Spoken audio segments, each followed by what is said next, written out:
este primer conversatorio, voy a ofertar un tema respecto a la estructura de la historia.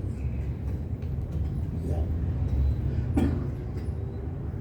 El primer punto que deben tener en cuenta los historiadores es que la historia no puede ser sin testimonios, no puede ser, sin fuentes. Las fuentes son escritas, cartas, escritos, protocolos notariales, en fin, ¿no? Documentos propiamente oficiales, históricos, etc. O como también se puede acudir al testimonio oral. La persona que ha conocido de cerca el hecho, ha vivido, puede, evidentemente, a través de un conjunto de preguntas, el historiador puede tener puntos de vista que luego se incluyen en el trabajo, refiriendo día de la entrevista, qué preguntas se le consultó, entonces se convierte también en una fuente, un testimonio oral. El otro es el manejo de archivos. El manejo de archivos. En realidad serían dos historiadores que se han destacado bastante. Uno de ellos ha fallecido la anterior semana, y es William Longstrom. ¿Ya? Él, además de este libro, ha escrito otros más, y esta es una obra muy seria. Muy seria. El último capítulo, fíjense, tiene 96 citas, 97 citas. ¿Qué significa? Que acá no hay inventos. Y todas las fuentes son Archivo Nacional de Bolivia, Archivo Nacional de Bolivia, Archivo Nacional de Bolivia, Archivo Nacional de Bolivia. Muy serio. Entonces, todo cuanto diga este señor, indudablemente es verdad. Y para que la historia sea verdadera, tiene que manejar documentos. Y lo que quiero manifestar es con toda sinceridad, el historiador termina pobre. Pobre termina. Tiene que ir a vivir a Sucre, tiene que pagar sus pasajes. No hay, salvo algunas instituciones que podrían cooperar al investigador, pero no siempre se da aquí. Y está programado, vamos a rendir homenaje a William Longstrom acá, un homenaje póstumo. Es una de las figuras más grandes. Ha trabajado, fíjense, el gobierno del Mariscal Sucre, solo Sucre.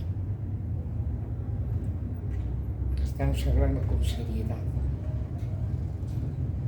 Y él vino a Bolivia y se enamoró de una sucrense, se casó y se quedó en Sucre. Era una figura tan importante que ha fallecido, como les digo, hará un mes. No más. No, doctor, agárralo, no le escuchamos atrás. ¿Cómo? Agárralo, porque no le escuchamos atrás. Mejor agárralo. Sí. Entonces, otro historiador que incidió mucho en el manejo de la historia y nos planteó una serie de interrogantes es Charles Arnade. Arnade vivió en Cochabamba, estudió en el Colegio La Salle, su papá era ingeniero y, por motivo del trabajo, vivió en Cochabamba, estudió en el Colegio La Salle. Después se fue a Estados Unidos, sacó su doctorado y en realidad solo ha escrito 3 libros, pero los 3 libros cambian la visión de la historia. Uno de ellos es la dramática insurgencia de Bolivia. Utiliza fuentes que no sabíamos que existían. ¿Y dónde están esas fuentes? En el Archivo Nacional de Sucre. Por eso es un poquito complicado lo que estoy diciendo. Valdría la pena por lo menos ir un mes para trabajar en el archivo y complementar nuestros libros, ¿no? No se olviden, es Archivo Nacional de Bolivia. Es lo más importante del país, ¿no? Arnade, con su dramática insurgencia, nos va a dar una nueva visión del proceso de la independencia que se dio, especialmente de la deliberante de 1825. Trabajó bastante, ¿no? Ahora, a Arnade no les agrada mucho a los sucrenses, no les agrada. ¿Por qué? Porque Olañeta, con todo lo que refiere a Arnade, queda de una gran interrogante. No hay tal concepto que fue el fundador de la patria, el fundador de Bolivia, no. Él demuestra cómo Olañeta era un hombre muy inteligente, muy capaz, ¿no? Y demuestra cómo formó parte de los 2 caras. Los 2 caras van a continuar gravitando en la historia de Bolivia. Entonces, estas figuras nos dan un sacudón. Nos dan un sacudón en el sentido del manejo del hecho histórico. Esa es su gran ventaja. Después, también hemos tenido la presencia de historiadores que realmente nos dejan pequeños. Un sacerdote jesuita, Estanislao Just, que ha vivido en Cochabamba, ha vivido en España, es español, ¿no? Y ha publicado sobre el 25 de mayo simplemente la obra. Hasta el título es interesante: Comienzos, ¿ya?, de la revolución del 25 de mayo de 1800. Comienzos. Volumen de esta magnitud, que en total tiene más de 2.600 citas bibliográficas de archivos de España, de archivos de Bolivia, etc.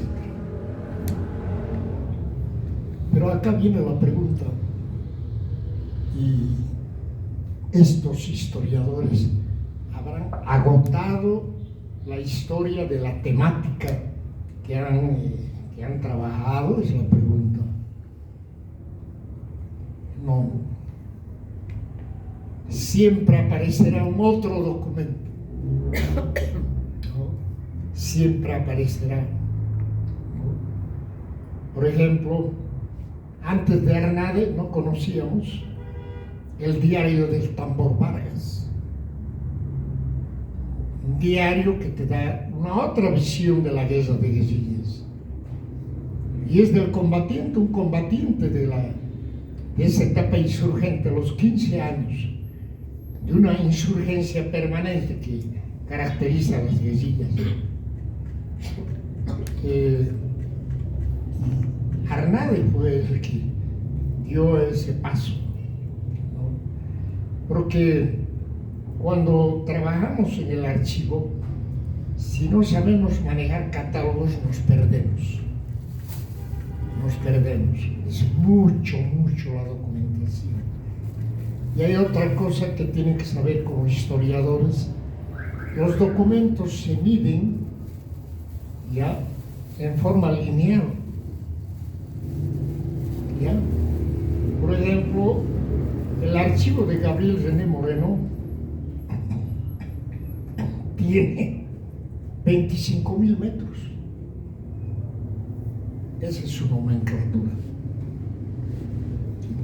Quiere decir que si toda la documentación que él ha manejado y está en el Archivo Nacional queremos cuantificar, entonces hay que tomar la concepción lineal de su magnitud. En ese sentido, entremos un poco a la temática misma.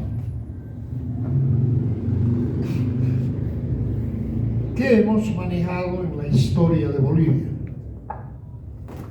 Hemos manejado la historia presidencialista. Revisemos los textos clásicos. Acá, por ejemplo, he traído esta obra, la hemos utilizado en el colegio. Antonio Díaz Villamil, que era por tomos.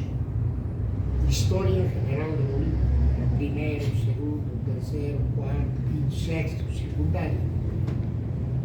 Y esta historia de un extraordinario literato, autor de novelas, Antonio Díaz Villamil.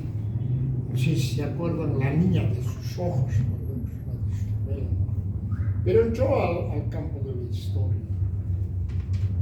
Entonces, ¿qué encontramos? Uno, ausencia de fuentes. Ha tomado de un libro, de otro libro, o equivocamente, no ha hecho investigación, y es en gran parte lo que se maneja en nuestro país. Por ejemplo, Enrique Finot, que es un libro bastante usado, de enfoque sociológico, dice, ¿no? Es una obra ausente de documentación. Alcides Arguedas, con su monumental Historia de Bolivia, que son 6 tomos, ¿no? Cada tomo tiene un título: La fundación de la República, Caudillos bárbaros, ¿no? Luego tiene una otra obra también de historia, ¿no? Referente a la historia general de Bolivia también, que es otro volumen.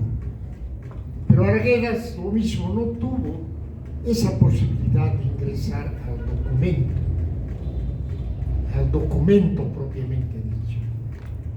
¿Quién fue el historiador boliviano que le dio valor al documento? Gabriel René Moreno.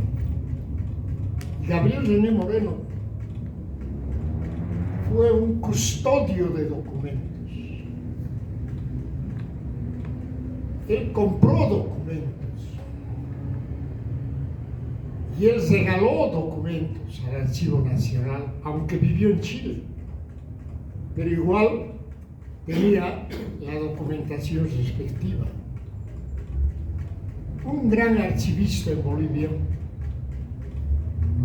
reconocida trayectoria a nivel por lo menos de Latinoamérica, Norteamérica, don Gunnar Mendoza. Él fue director del Archivo Nacional. Debe haber sido 50 años director. Él organizó el archivo como debería ser. Organizó el archivo. Entonces, ese caballero un día nos dijo, estábamos trabajando en el archivo, y nos dijo, miren lo que he encontrado. Y era un conjunto de papeles arrugados. Qué raro. Las chifleras del mercado estaban vendiendo arroz, harina en documentos históricos. Y él compró. Luego dijo, voy a ver cómo voy a planchar, caramba. Documentos fundamentales. Entonces así se va perdiendo. Por eso tenemos un problema serio, muy serio en la parte investigativa. Refiriéndonos al archivo acá municipal, es un archivo vedado. Los que han manejado siempre han complicados, ¿no? Todo, yo diría hasta egoístas, no querían aceptar que se investigue, solo ellos, ¿no? Lo mismo en el archivo prefectural, que ya no debe existir, los ratones ya han puesto fin, porque estaba abandonado ahí por la, ¿cómo se llama?, atrás del estadio, ¿no? En una dependencia de la gobernación, ¿no? No hay archivistas, no hay investigadores, entonces aquello se va perdiendo. Quienes salimos perjudicados somos nosotros, los que queremos hacer historia. En mi punto de vista, seguramente algunos no están de acuerdo, pero todavía no tenemos una historia de Bolivia. Sin embargo, tenemos la historia de algunos hechos, de algunos capítulos que se han dado en nuestro acontecer. Por ejemplo, esta obra de Mariscal Sucre en Bolivia es un aporte, pero es un aporte de un segmento de la historia. Ahí podemos ver cosas impresionantes que no conocíamos, que no sabíamos, pero a nivel de los documentos, ¿no? Como por ejemplo desde los conventos, entre ellos acá al frente un convento, en Sucre ni qué decir, en Potosí, cuando se enteraron de que el mariscal era gobernante, le hicieron llegar cartas al mariscal: por favor, dicte usted un decreto para liberarnos. Estamos acá como en una cárcel. Eso es el convento. Es que había una concepción muy especial en el periodo colonial, ¿no? Mujercitas, muy bien, tú te casas con Felipe, tú te casas con Oscar, no quiero nada al convento. No, esa era la realidad. Esa era la realidad. Entonces, en esta obra van a encontrar ustedes fragmentos de la correspondencia que recibió el mariscal pidiendo liberación y una serie de situaciones que son sumamente interesantes. Bien, entonces la historia de Bolivia hay que construirla, pero hay que construirla en base a una metodología, en base al manejo adecuado de fuentes históricas, ¿no? Hay que incentivar, encauzar la cosa para que los archivos tengan más funcionalidad.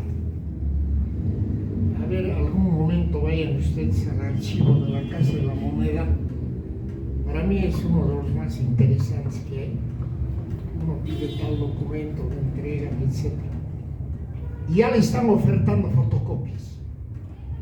¿Tiene usted fotocopia de esto? ¿Tiene fotocopia de esto? Aquí no, ningún director así es, documentos. Perjudicando enormemente al investigador. No, había una especie de un monopolio, caramba. Y lo más raro es esto. Lo más raro y tremendo es esto. Se han perdido documentos de este archivo. Y no uno.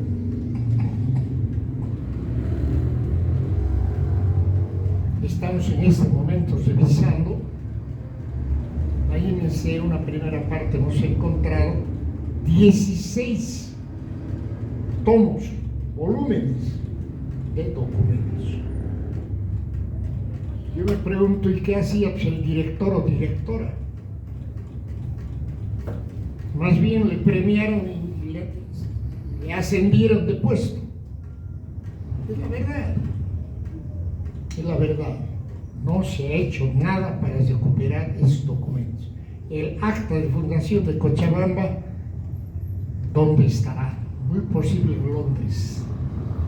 Muy posible. Y solo tenemos acá la copia que hizo Soruco, el acta de fundación del Digesto. El acta de fundación de La Paz no está en La Paz, está en Londres. Entonces hay esa tendencia al saqueo, diríamos, documental, ¿no? A ver qué les parece este hecho. No voy a exagerar. Por lo menos 20 años hemos buscado, digo, porque he trabajado con el arquitecto Claure y acá también con Edmundo, ¿no? En los archivos de Santo Domingo, en los archivos de Unata, de Tarata, de Arani, de Toco, ¿qué hemos buscado? La partida de bautismo de Esteban Garza. No hay. No hay. Y un poco, calculando un poco el año que pudo haber nacido, en el documento hemos podido encontrar que hay una parte que le falta sacar. Entonces, ese es el gran problema, ¿no? Es el gran problema que tenemos, ¿no? Ahora hay un señor que nos ha ofrecido, y he podido ver, ¿no?, 150 documentos del gobierno de Melgarejo. Ahora nuestro gran problema, estábamos conversando con él, nuestro gran problema es este. Derivamos al archivo y de que se ha perdido. O sea, ¿qué es lo que vamos a hacer? Porque él está a la espera que le digamos, bueno, bajo inventario entregaremos, ¿no? No se imagina las cosas que ha pasado en la Casa de la Cultura, no se imagina. Había un señor que lo nombraron director y ese señor bajó a los sótanos. Acá en los sótanos hay cajas de una serie de reliquias históricas. Por ejemplo, está el revólver con incrustaciones de oro, General Mariano Melgarejo. Ojalá este. Hemos visto, hemos tomado fotos. Está ahí. Están 20 medallas que dejó el libertador Bolívar y Sucre abajo. Medallas históricas. Y una serie de objetos, etc. ¿Pero qué se hizo? El señor fue en el último piso, decidió hacer una exposición. Esto en la prensa pueden buscar ustedes. Estamos hablando del gobierno de Paz Zamora y justo el director era del MIR. Entonces en anaqueles van a poner joyas. Bien, cuando una noche el portero escucha ruidos,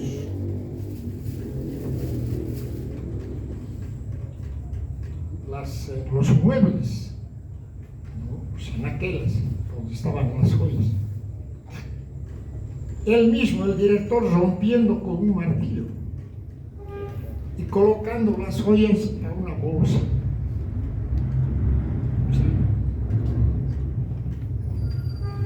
Y al otro día, el director denuncia.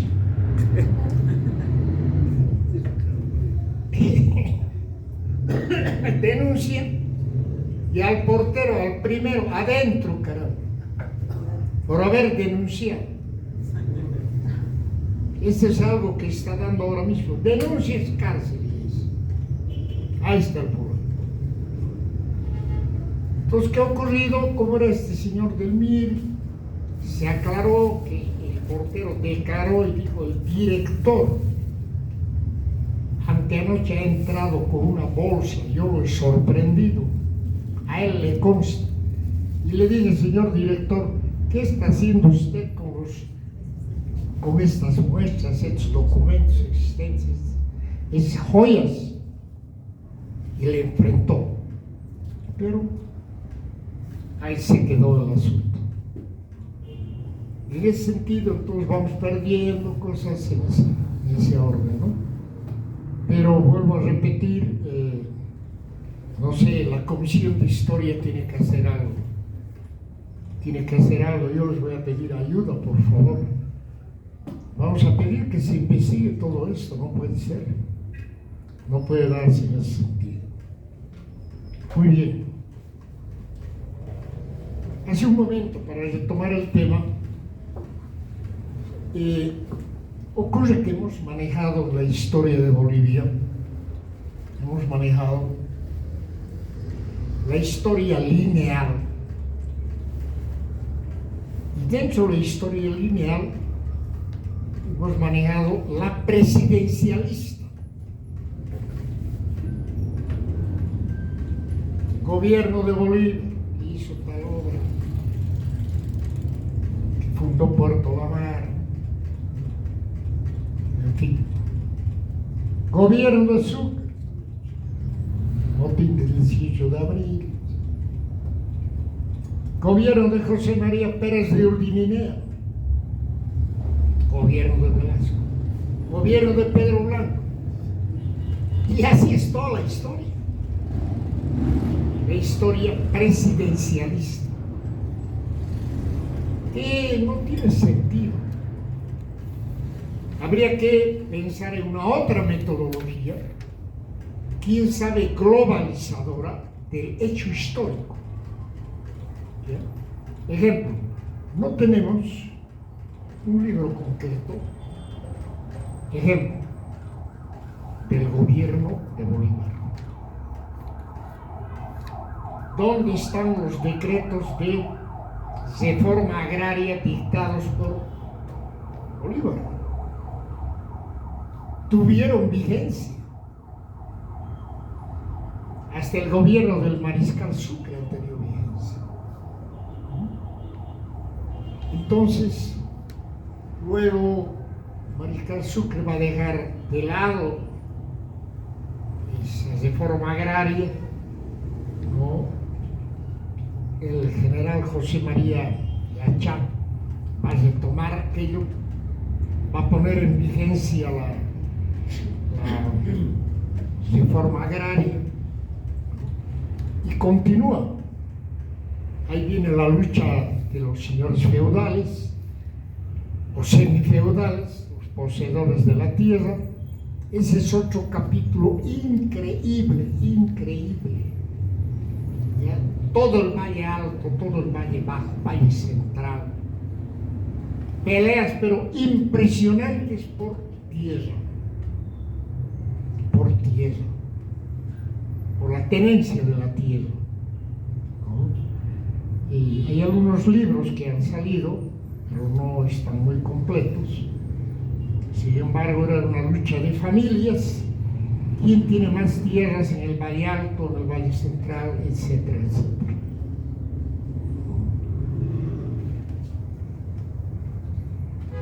Luego, llegamos a Germán Puch, presidente joven, con ideas nacionalistas, y su constitución política del Estado del año 1938 es la más revolucionaria que se ha dado en la historia de las constituciones. ¿Por qué? Puch es el primero que hablará de una reforma agraria en Bolivia. Y está en la Constitución. Puch será el primero que va a hablar sobre y va a encauzar la alfabetización. Que no venga acá que es que tal gobierno ha hecho. No. Está Puch y Villarroel, tal cosa. Entonces, el gobierno de Bush dio ese paso trascendente. Además, en esa constitución, bien me acuerdo, el artículo 17, muy claro dice: se respeta y garantiza la propiedad privada siempre que cumpla función social. Primera vez. Que luego se va a repetir en la Constitución del 45 de Gualberto Villarroel, la del 47 de Enrique Gerson, la del 67 de Barrientos, la del 60 de Censoro, ¿no?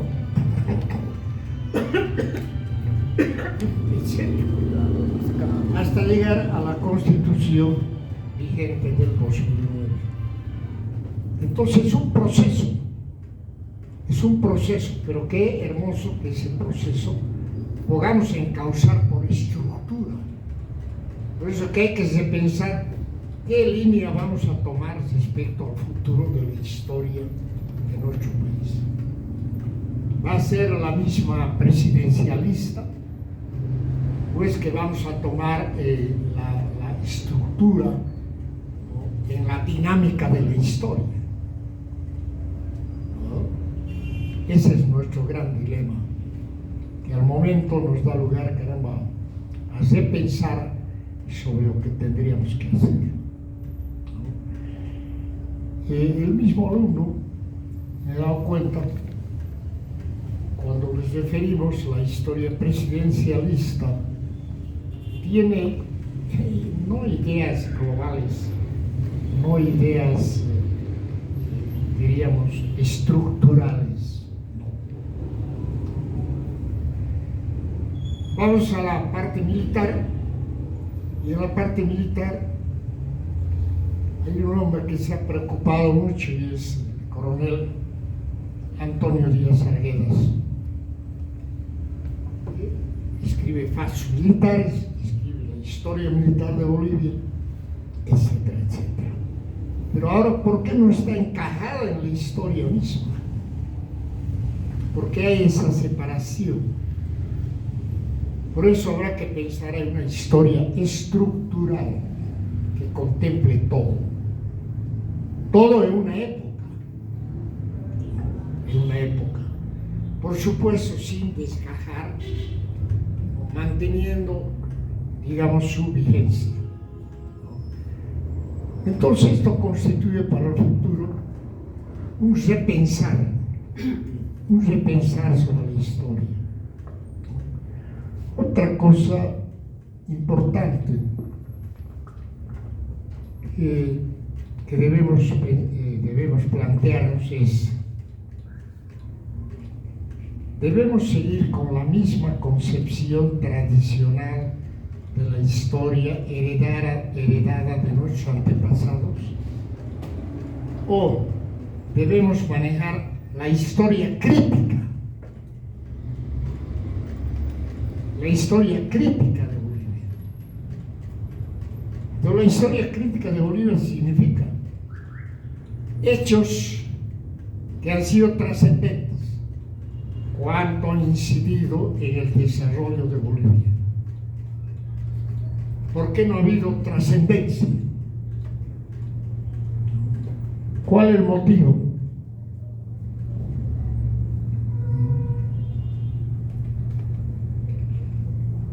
De canchas blancas nos estamos peleando. Caramba, ahora ha dividido a los militares canchas blancas. Por un lado están los que dicen que se dio, otros no se dio. ¿Cómo es eso? Se ha hecho un seminario en Tarija. Han actuado historiadores militares, también civiles, un volumen así, solo canchas blancas. Imagínense. Entonces, habría que ir recuperando todo esto, ¿no?, en el sentido de una formación de una conciencia nacional. En otras palabras, es conveniente repensar sobre la estructura futura de Bolivia.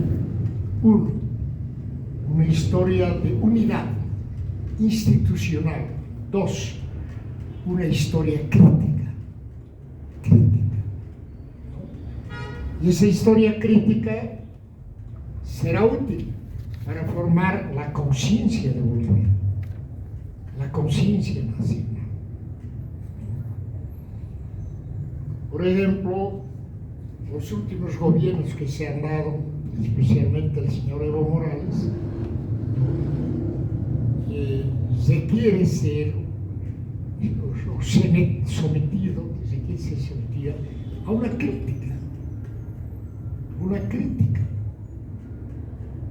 Porque de lo contrario la juventud va a decir, era un Dios. Lo enviaron, como les dijeron los carcas. Dios enviado a él. O como dijo el diputado Arispe, debemos agradecer a Dios por habernos enviado a él. No se va a formar ese criterio, deformado.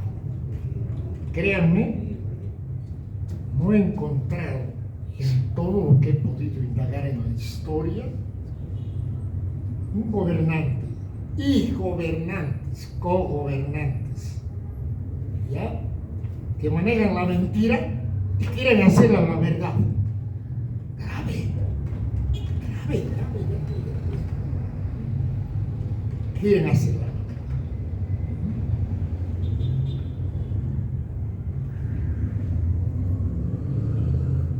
No es que quiera criticar, pero ahí está la historia crítica, de la mentira, con el problema de la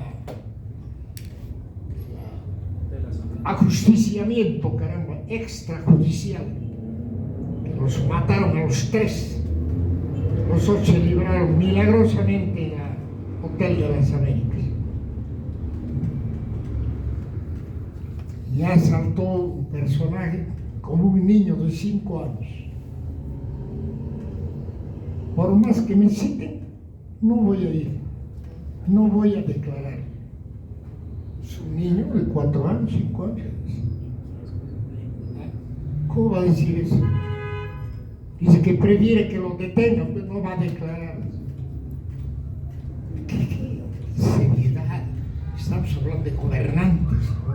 Conductores de un estado, de un país, y que quieren volver a ser, quieren otra vez volver a estar en el gobierno, ¿no? Ojalá que no sea aquello, porque no sé qué es lo que va a ocurrir. Hoy día yo también dice, yo no estaba García Linera. ¿Y dónde estaba él? Evidentemente, no me acuerdo de este momento, creo que estaba en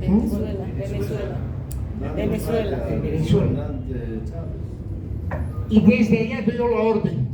Él ha dado la orden. Entonces, mentiras. ¿No? En ese sentido, la historia entonces exige, caramba, para esta parte cuando escribamos vamos a tener que manejar mucho documentación, mucha documentación. Y lo más bárbaro es que hay pruebas. No nos estamos inventando, hay pruebas. Entonces, si esta es la puerta de ingreso al dormitorio donde se encontraban los tres, esta es la puerta. Han abierto la puerta y han disparado directo. ¿Dónde están las pruebas? En los orificios de bala que han quedado en la pared. ¿Pero qué dijeron? Que ellos les habían disparado. Pero no hay un solo edificio atrás. No hay un solo orificio. Yo les digo por qué seguimiento. Entonces, tremendo el asunto, ¿no? Vivimos de esa manera, ¿no? En ese orden, este conjunto de reflexiones, que es la primera parte que estoy abordando, la historia requiere ser transformada en su estructura. hay que repensar. Hay que repensar en el ciudadano, ¿no? En el ciudadano. ¿Cómo podemos formar una conciencia histórica? Con la unidad. No nos separaremos del clero, no nos separaremos de las Fuerzas Armadas, no nos separaremos del campesino, no nos separaremos del obrero. Porque si nos vamos a separar, va a ser una historia con vacíos, lo cual no es conveniente. Ocurre que en un colegio, lastimosamente, la pobre guerra del Chaco, no se imaginan cómo se la maneja, cómo el alumno sale decepcionado, no les refieren a la gran batalla, caramba, la gran resistencia de Boquerón. La idea que tienes, hemos perdido la guerra, cuando la hazaña de Boquerón es única en la historia del mundo. No se puede comparar con ninguna acción bélica. Única. ¿No? En fin, ese es entonces el criterio que quiero dejar para la próxima exposición que voy a hacer. Va a ser con diapositivas, va a ser con pizarrón. Vamos a tratar de pasarles con nuestro vicepresidente algunas hojas, algunas hojitas para que tengan como muestra, de tal manera que nuestros trabajos sean uniformes. Quiero aclarar lo siguiente: hemos coordinado con nuestro vicepresidente. Olvídense de la letra, tamaño de letra, olvídense de los espacios, ¿no? Todo se va a configurar en imprenta. Un solo tipo de letra, espacio será 1,5, vamos a ver. Luego el papel, va a ser el papel hueso, que habían sabido llamar un poco cremita, el blanco no es muy bueno. Lo único que les pido en los trabajos, después de la charla de lunes que vamos a dar, o el martes, ¿no? Lo único que les pido es que entreguen su trabajo. Olvídense ustedes de tipo de letra, que espacio, que arriba cuánto, olvídense. Todo está configurado, va a ser configurado por la imprenta. ¿Ya? Todos los estudios van a salir de esa manera, ¿ya? Y por favor, lo que más les pido es tengan cuidado con la ortografía. Acá tenemos profesoras de literatura, castellano, etc., que nos pueden dar también una mano al respecto, ¿no? Bien, ese es lo que quería referir en esta pequeña disertación. Y me gustaría que haya preguntas, muchas preguntas. Tienen la palabra. No me voy a molestar. Sí, por favor. Acá tienes. Doctor Villarruel, qué gusto verle. Tanto tiempo no lo hemos visto. ¿Cómo? Creciendo. Sí, estaba creciendo. Gracias. Doctor Villarruel, mucho se ha hecho extrañar. Le hemos extrañado mucho. ¿Qué ha pasado? Nos estamos encontrando después de varios meses. Gracias. Quería hablar a sus reflexiones en torno a la historia. El hecho en particular de que en realidad la historia como la conocemos evidentemente no es lineal, sino es más bien una historia complementada por muchos factores, uno de ellos el económico, y otro de ellos también pues de que estamos insertados en un planeta y lo que pasa en el otro lado del mundo también nos afecta. Entonces los grandes cambios políticos, los grandes cambios económicos que han tenido tierras del otro lado del océano han influido bastante sobre el accionar de estas tierras de América. Entonces tratar de entender lo que nos ha pasado a nosotros en los últimos 200 años es mirar la historia con un ojo miope. En realidad lo que nos ha pasado en los últimos 2 años es un acontecer planetario. Lo que hemos vivido aquí lo han vivido en todas partes del mundo. Estamos intentando homogeneizar las leyes en todo el planeta Tierra, estamos intentando tener una moneda, estamos intentando tener un gobierno, estamos intentando todos los seres algo, pero hay también fuerzas de oposición. Otro asunto muy importante que usted no ha tocado y es el tema de la fe, doctor Villarroel. Entonces nos unimos también por cuestiones de fe los ciudadanos, ¿no? Hacemos cosas con torno a fe. La Iglesia Católica tiene una idea sobre el tema de la conquista de las tierras de América. Entonces sería muy bueno también contrastar eso. Y yo no sé cómo tienen pensado usted y el vicepresidente de la Comisión de Historia sobre el tema de cómo vamos a organizar nuestros trabajos que tienen pues muchos orígenes, muchos matices, tenemos diferentes perspectivas, diferentes aproximaciones acerca de lo que queremos exponer, lo que queremos dar a conocer, ¿no? A nuestros hijos que queremos mostrar.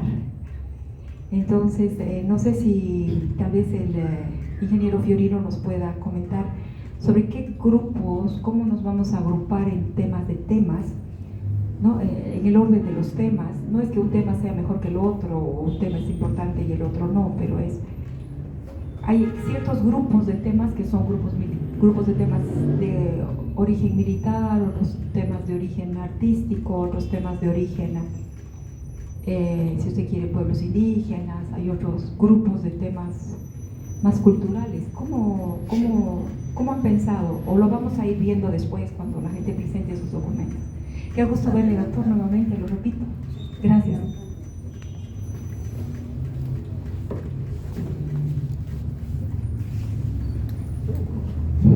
Gracias.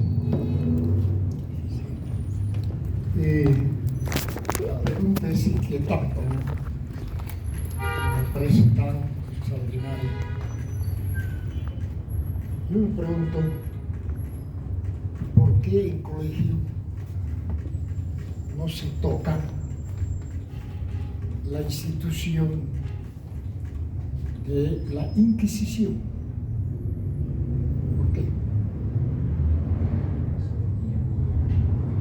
Hay una materia que se llama religión, y si bien ahora la Constitución da lugar a que no hay una religión oficial, si bien hay religiones, está bien, pero debería tocarse la Inquisición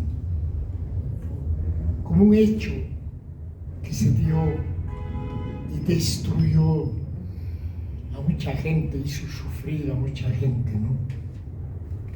En Cochabamba funcionaba el Tribunal de la Santa Inquisición y está documentado por Héctor Cosío Salinas. Funcionó en la parte norte del Teatro Achá. Se cuenta.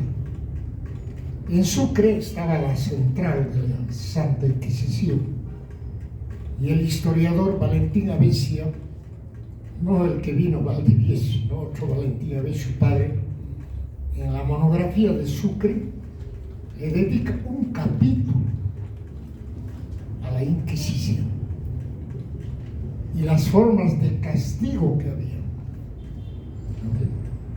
Tiene que saber el alumno, tiene que conocerlo.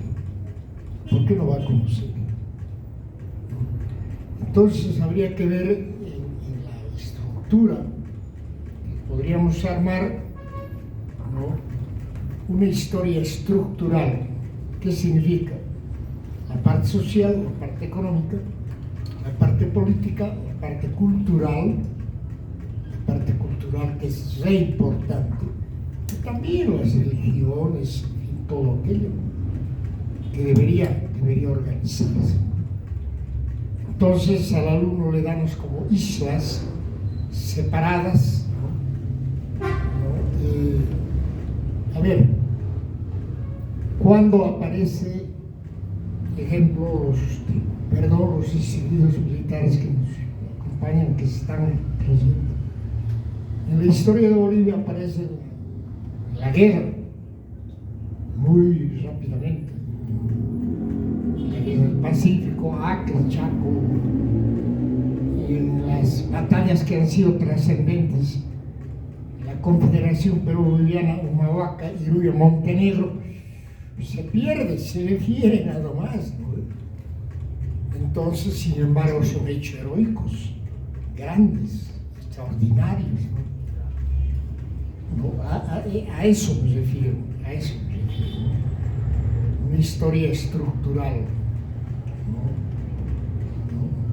Que tendría que conocer el alumno para tener una conciencia propiamente nacional. Porque la historia tiene que ser formadora de la conciencia nacional. Pero en fin, a ver,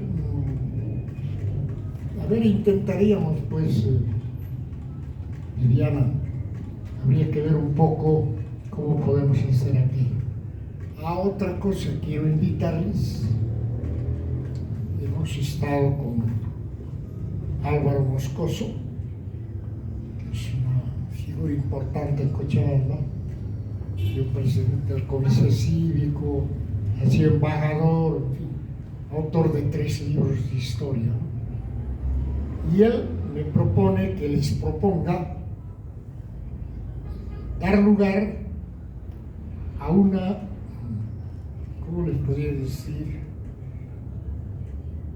Una contramemoria de la historia. Eso es, contramemoria de la historia. Ejemplo, Bolívar nunca estuvo de acuerdo con la fundación de la República. Nunca. La deliberante de 1825 tuvo que rogarle incluso para que sea presidente, ¿no? Hay una obra documentada de don Marcos Beltrán Ávila. Ahí tienes vos la contrahistoria sobre Bolívar y documentada. Entonces, Bolívar fue el héroe que libertó 5 países.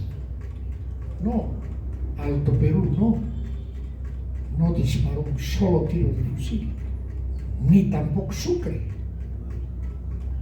A eso, Álvaro, estábamos hablando, la contramemoria de la historia. Empezar a decir las verdades como son. Entonces, la deliberante de 1825 no sabía cómo digamos, darle parabienes al Libertador. No sabía, ¿no? Ofertaba una cosa, otra cosa, ¿no? Y Bolívar también estaba más preocupado de una señora que se llama Joaquina Costas, ¿no? Quien se había enamorado locamente de él. Sí. Lean la obra Bolívar en Bolivia, ¿no? En Potosino.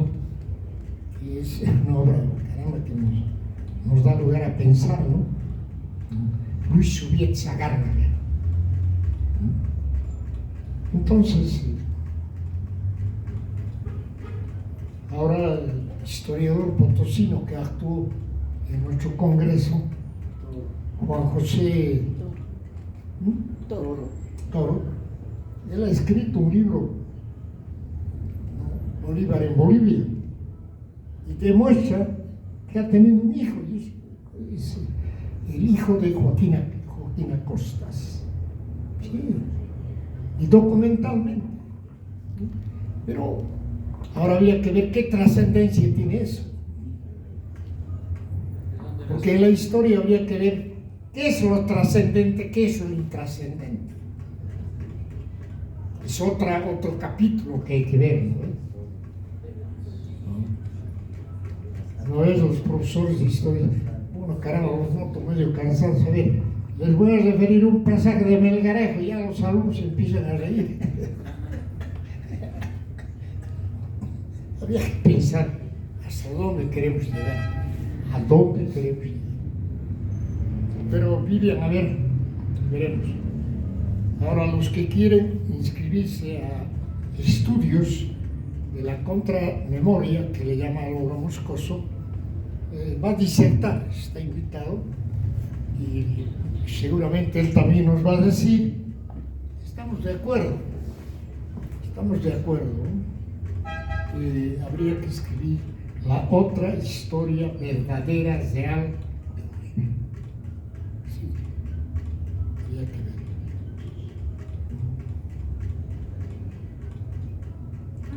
Ahora, ¿por qué muchos no quieren darle valor, importancia, no sé, a la batalla de Tunja? Hay un historiador que lo hemos traído, Valentín Avesi, 2 volúmenes, y termina en el libro que fue motín. Dios mío, no, fue batalla, no fue motín. Termina, ¿no? Pero ¿cuáles son sus fuentes? En un libro siempre hay que ver fuentes. ¿Qué documentos se basan? ¿No? ¿Qué testimonios? Ocurre que le da mucho valor a Francisco Burde O'Connor, su libro Recuerdos. Francisco Burde O'Connor, cuando uno termina de leer su libro, lo ve al héroe anónimo. Yo le dije al mariscal que había que fundar una república y nunca le dijo, pero eso en sus memorias se afirma. La batalla de Ayacucho, dice, fue ganada porque yo le di la estrategia, dice Burde O'Connor, pero no sé en qué se basa. ¿Se da cuenta? Entonces tienes por un lado esa parte también, ¿no? De personas que se inventan, van creando cosas, ¿no? En fin. Por favor, ¿quién queríamos participar? Perdón.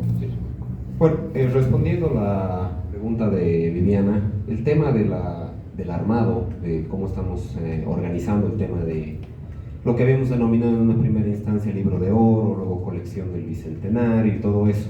Básicamente lo estamos organizando de manera cronológica, eso ya lo habíamos dicho en unas cuantas reuniones anteriores, ¿no? Pero de todas maneras repetimos eso.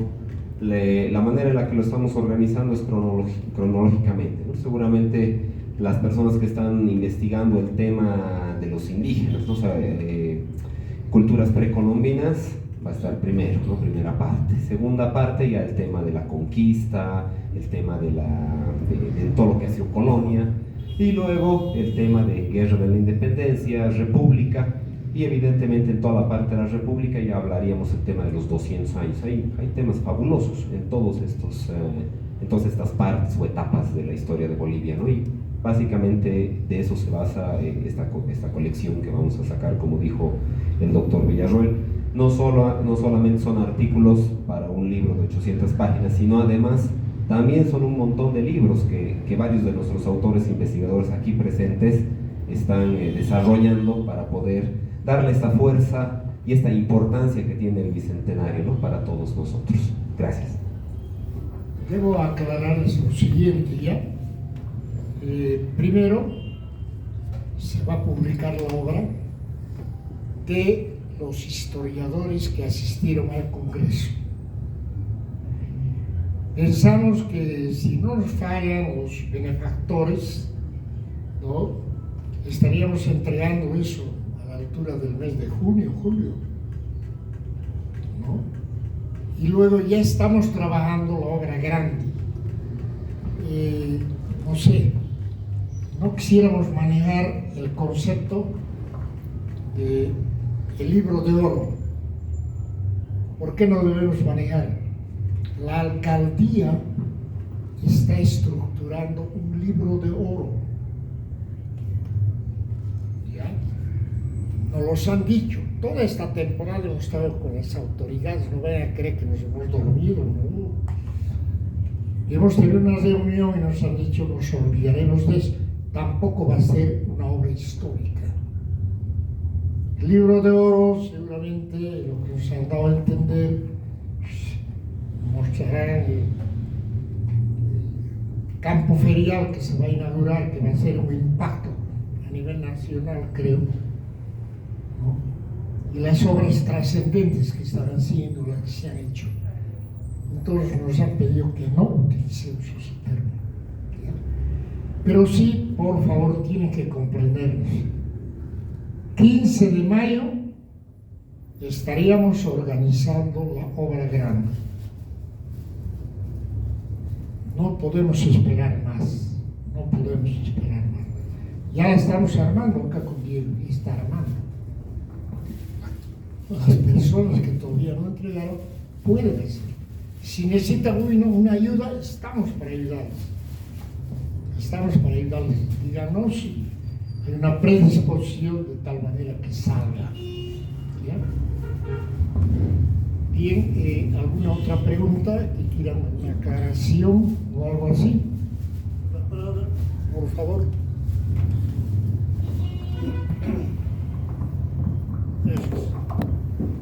Buenas noches, es la primera vez que asisto a este tipo de reuniones que me parecen bastante interesantes. Esto debería estar colmado de estudiantes, de profesores de historia. El salón debería quedar chiquito, porque estamos hablando de la historia de Bolivia. Y cuando leo la historia de Bolivia dan ganas de llorar, de la mentirosa historia de Bolivia, mentirosa, digo, porque todo es mentira. La historia se escribe de acuerdo al capricho de algunos personajes o intereses de una sociedad. Solamente quiero informarles, porque de historia se puede hablar mucho, que en el mes de agosto, el 10 o el 11, yo les voy a hacer llegar a la invitación. Va a venir un peruano, escritor internacional, que tal vez lo conocen, Rafael Aita. Va a venir a dar una conferencia exclusivamente a Cochabamba, de La Paz, Santa Cruz tal vez, sobre la conquista, la verdadera conquista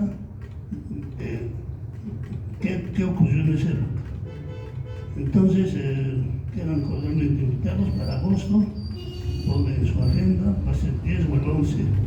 Y me parece muy interesante, porque como ejemplo, él, por ejemplo, dice de la Huipala, que es un mantel de chichería, y no es representación de los indígenas. Entonces hay cosas interesantes que este caballero ha escrito. De todas maneras, gracias por su atención y me van a ver más seguido por acá.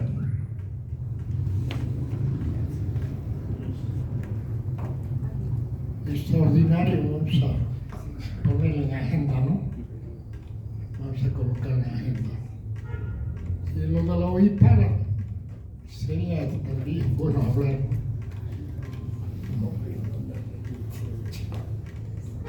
No solo yo, varios hemos recorrido el altiplano. Hemos estado en lugares donde viven los sucumares, los cacachacas, ¿no? Donde viven los pampas. Hemos estado en Zacaca, en la fiesta de Candelaria, y hemos podido ver que la Huipala, ¿quién lleva? El Gilacato.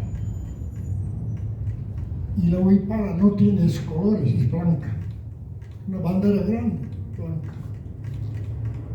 Entonces él lleva por delante de un palo rudo, ¿no? Y en cada esquina, ¿no? Hace, o sea, sube y baja, sube y baja. Y todo el grupo, en la danza lineal, le sigue. Y las mujeres llevan unos pañuelitos de color celeste, un color blanco, pero no, yo no me he encontrado en años de investigación la Huipala, no he encontrado. Ahora, en un libro que se ha escrito, he podido ver que la Huipala la copian de España, de una guerra que tuvo España con Portugal. Y en esa guerra, ahí está la foto, el cuadriculado, y van a tomar ese estandarte como triunfo, ¿no?, que tuvo España contra Portugal. Entonces, cosas habría que revisarlas, estudiarlas, documentarlas, ¿no?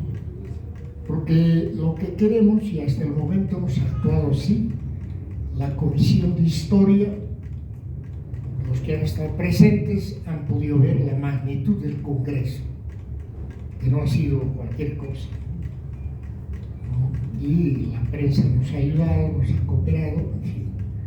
¿Alguien más quiere tal vez opinar algo? Bien, el próximo lunes voy a dar con data, ¿no?, o el martes, diré. Vamos a dar con data, con pizarrón, a ver si podemos dar sus documentos antes para que tengan y poder facilitar, ¿no?, la estructura propiamente del manejo de investigación, que es lo que nos interesa enormemente, ¿no? Otra cosa quería decirles, ¿por qué martes? La señora, que no quiero repetir su nombre, se ha apresurado y ha pedido lunes. No lo voy a pelear, ¿eh? Tenemos el martes, ya está definido, ¿no?, siempre a las 6:15 de la tarde, ¿ya? Muchas gracias por haber venido esta noche. Les agradecemos, general.